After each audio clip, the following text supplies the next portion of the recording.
Ok, je vais partager ce que je pense avoir reçu pour 2017 et pour les années qui viennent. Et pour ceux qui me connaissent pas, c'est pas, j'ai pas un cœur de jugement ou quoi que ce soit, parce qu'il y a des choses qui vont être dites qui vont pas plaire à tout le monde, mais ce qui est important, c'est des fois on voudrait entendre des choses, mais Dieu nous dit pas forcément ce qu'on veut entendre, mais Dieu nous dit toujours ce qu'on doit entendre. Et il y a une différence entre ce qu'on veut entendre et ce qu'on doit entendre. Et je pense pour 2017, le verset que tout le monde connaît et qui est souvent utilisé dans 2 Chroniques 7, verset 14. Si mon peuple sur qui est invoqué mon nom s'humilie, prie et cherche ma face, et s'il se détourne de ses mauvaises voies, je l'exaucerai des cieux et je lui pardonnerai son péché et je guérirai son pays. Et là, je pense que, vraiment en priant, c'est ce que je pense avoir reçu. Si mon peuple sur qui est invoqué mon nom s'humilie, et je crois que pour nous, c'est important qu'on reconnaisse, s'humilier, c'est quoi? S'humilier, c'est simplement être en accord avec Dieu. Et je crois qu'on doit reconnaître, on croit qu'on est riche alors qu'on est pauvre. On croit qu'on est... vous voyez, je vois tellement de séminaires, je vois tellement de choses qui se font.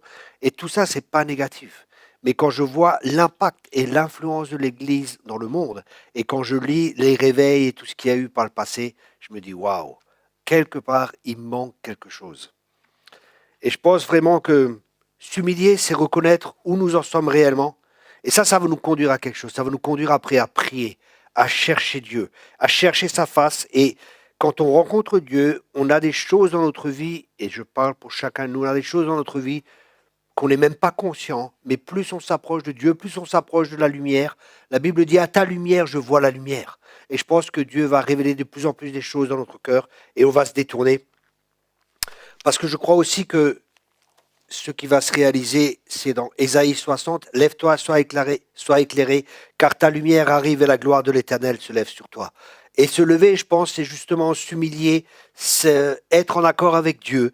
Et après, de plus en plus, la gloire de l'Éternel va se lever sur nous, parce que les ténèbres couvrent la terre et l'obscurité les peuples. Mais sur toi, l'Éternel se lève, sur toi, sa gloire apparaît.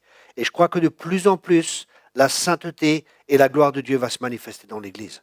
Je crois de plus en plus, les ténèbres aussi vont se manifester, mais plus il y aura de ténèbres, plus la gloire de Dieu va se manifester. Et en même temps, je crois que Dieu m'a parlé aussi vraiment pour un avertissement aux leaders qui contrôlent et qui manipulent, contrôlent le peuple de Dieu. Je crois que ces personnes qui font cela, ils vont de plus en plus perdre leur influence. Et que Dieu est en train de lever une nouvelle génération de leaders. Et je voyais comme un filet, et chaque maille de filet, c'est des leaders. C'est des leaders qui marchent dans l'amour agapé. Parce qu'il y a une réforme qui vient et c'est une réforme des cœurs. C'est une réforme avec l'amour, où les gens vont vraiment, vraiment aimer. Où on reconnaîtra les disciples à l'amour qu'ils ont les uns pour les autres. Mais pour ça, Dieu a besoin de leaders. Des leaders qui sont d'abord et avant tout des exemples, qui aiment le peuple de Dieu.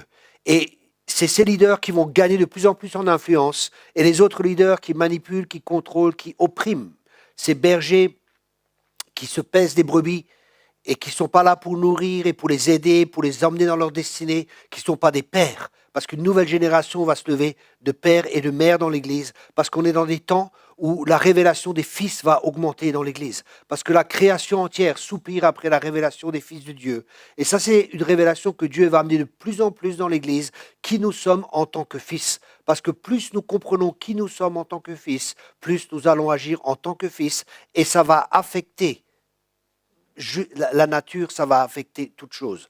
Donc il y a une réforme qui vient, un réveil qui vient, et une réforme profonde des cœurs, une conception complètement différente de l'Église, où celui qui veut être le plus grand soit le serviteur, mais celui qui veut encore être le plus grand soit l'esclave.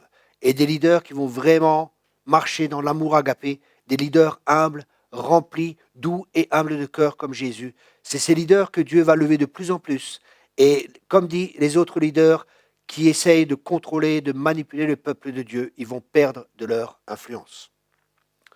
Ça, c'est ce que je pense avoir reçu concernant l'Église. Après, concernant le monde, je pense avoir reçu ça, que les cieux vont être ébranlés et qu'il y aura des répercussions sur la terre. Matthieu, je crois que c'était Matthieu 24. Vous entendrez parler de guerre et de bruit de guerre, mais ce ne sera pas encore la fin. Ça aussi, c'est une partie que j'ai reçue, et que les cieux aussi vont être ébranlés, et qu'il y aura des signes sur la terre, les tremblements de terre vont augmenter, avec des magnitudes très fortes, et je crois même, je pense que c'était vraiment très précis qu'il y aura un tremblement de terre à San Francisco.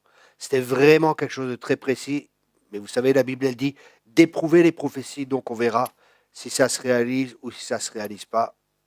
Je peux me tromper, je suis qu'un homme, mais c'est ce que je pense avoir reçu pour 2017. Un autre point très important, je pense qu'en 2017, il y a beaucoup de choses très importantes qui vont se passer. Et hier soir, je parlais encore avec un ami pasteur, et j'avais reçu qu'il fallait regarder à Israël, parce que la Bible a dit regardez au figuier, et vous reconnaîtrez les temps. Et le figuier, c'est Israël. Et je crois que 2017 va être décisive pour Israël et pour la destinée du monde. Selon les décisions qui vont être prises dans le monde par rapport à Israël, il y aura une bénédiction ou des choses négatives qui vont arriver, selon les décisions qui vont être prises. Israël est vraiment, vraiment quelque chose de crucial pour 2017. Et je ne comprenais pas, j'avais vraiment pressenti ça dans mon esprit, que le Seigneur me disait ça. Et hier soir, en parlant avec mon ami pasteur, il me dit, tu sais, Israël, c'est vraiment spécial en 2017. Ça sera 100 ans de libération, ça sera 70 ans avec Balfour, ça sera 50 ans avec, je ne sais pas, toutes les décisions qui ont été prises. Et avec ces années-là, je ne comprenais pas, mais c'était comme une confirmation pour moi.